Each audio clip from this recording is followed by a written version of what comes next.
Today is day 80. Get your worksheet and we can get started. All right, capitalization, you'll do it on your own, and then you can check your answers at the end of this video. I will have them up for you. All right, so let's move to punctuation.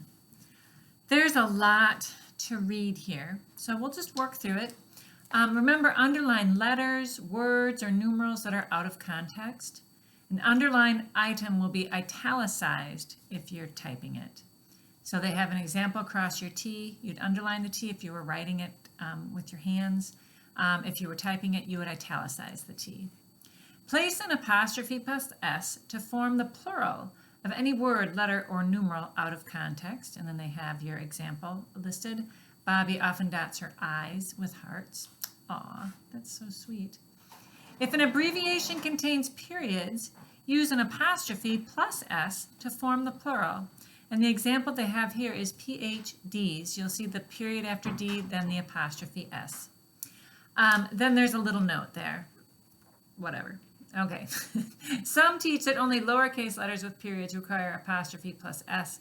That's not the case for this class, though. So, Aaron, I can't read your fives very well. Write more legibly, please, said Mr. Korb.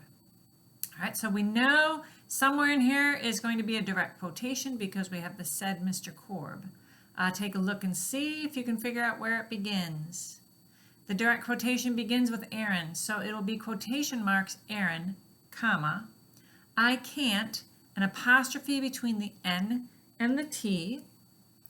Read your fives very well. Okay, so there's two things here with fives. One is it needs to be underlined because it's a number out of context. And then it's a plural, and we just learned that with plural letters or numbers out of context, you do apostrophe S to show the plural. So it should be 5, underline, apostrophe S. Very well, semicolon. Write more legibly, comma, please, comma, quotation marks, said Mr. M.R. period, Korb, period. All right. So here's what it should look like. Aaron, I can't read your fives very well, semicolon. Write more legibly, please, end of quotation marks, said Mr. Korb. All right, hopefully you got most of that on your own and you knew what to do. That would make me feel really good if I knew that. All right, let's move along. Phrases and clauses. Begin this sentence with an appropriate participle phrase in the present tense. What's a participle phrase? If you don't remember, they're going way back here. Day 2. Parts of speech verbs. A present participle is a verb plus ing. Okay, so you can look at day 2. And then also day 4. A participle phrase in the present has the ing ending. All right, so if our instructions are to begin the sentence with an appropriate participle phrase in the present tense, what do we know? It's going to be ending in ing. Let's see. Something, the officer motioned us forward. Standing in traffic, the officer motioned us forward. Stopping to help the stranded car, the officer motioned us forward. All right, so come up with some type of phrase that begins with an ing verb, and that will be your present participle. All right, next thing, this is a review from yesterday. Parts of speech, pronouns. Relative pronouns begin relative clauses. Relative pronouns are who, whom, that, which, whoever, whomever, and whichever. The teacher gave whoever volunteered a ticket to the football game. And you can see your relative clause is whoever volunteered. Whoever is the pronoun, the subject, volunteered would be the verb that completes the clause. So they want you to circle the relative clauses. A Deborah likes that you are so compassionate. All right, well, the first thing you're going to look for is a relative pronoun. Do you see one? I see that. All right, so that's going to tip me off that that's the start of the relative clause. And where might it end? That you are so compassionate. That all runs together. So all those words are part of the relative clause. So you're going to circle that you are so compassionate. Tom asked who invented the zipper.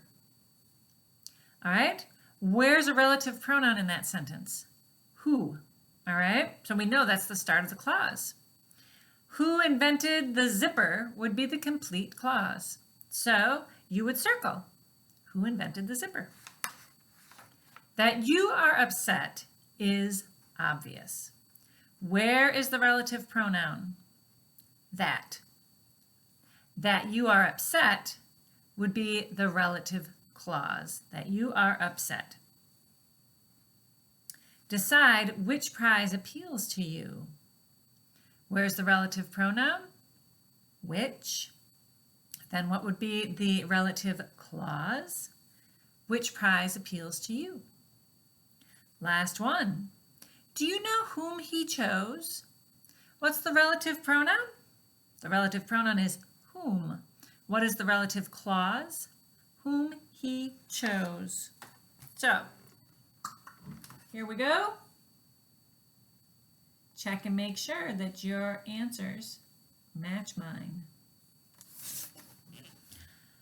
What do we have left? Sentence combining. Only 2 sentences for you guys to combine. This should be an easy peasy day. Go ahead and combine that. And for those of you who want to check your capitalization, here's what we have. When grounds around Andria Cathedral were flooded by the Po River, the Pope appealed to Catholics to send relief funds. So when Andria Cathedral, Po River, Pope, Catholics. Good job, guys. You're done with day 80. Excellent work. God bless you.